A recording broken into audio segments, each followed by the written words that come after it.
Chapter 23. The artwork for my albums was at first intended to come in pairs, in the sense that one cover would fit perfectly with the other. So my debut album cover was actually only a small part of what I planned for the second album. Since I had this fantasy concept for the band, because I liked fantasy, missed the time when I played role-playing games and wanted to have something different from the others, the cover artwork was heavily inspired by an adventure module, The Temple of Elemental Evil, for Advanced Dungeons & Dragons. For copyright reasons, I asked a girl in Bergen to draw something similar, instead of trying to use that image itself. I intentionally opted for black and white cover because that would cost less to print. The second cover was more of the same, and by the time I made the third and fourth album, I decided to use Theodor Kiltsen, a famous Norwegian artist, images for both those covers.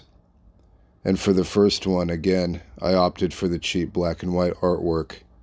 But by the time I made the cover for the fourth album, Philosophum, I had a record company in England releasing my records, and they would cover the printing costs, i.e. not pay me royalties until those expenses had been covered.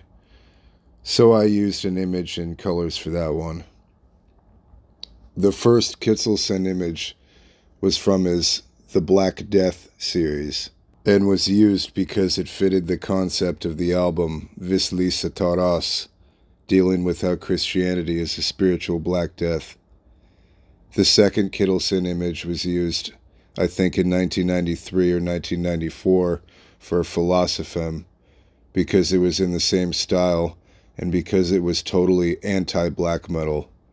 As I've stated elsewhere in this book, I really felt a need to distance myself from the by then ruined black metal scene. The idea that black metal covers had to be in black and white is because of this. In reality, this was the case only because we had very little money and had to pick the cheapest option. The cover art for the mini-album, called Aske, Ash or Ashes, was just a black and white photograph of the burnt-out ruins of the Fantov Stav Church. The photograph was taken by a friend of mine from that time, Ara. He was originally and also a friend of Harold that I got to know through him.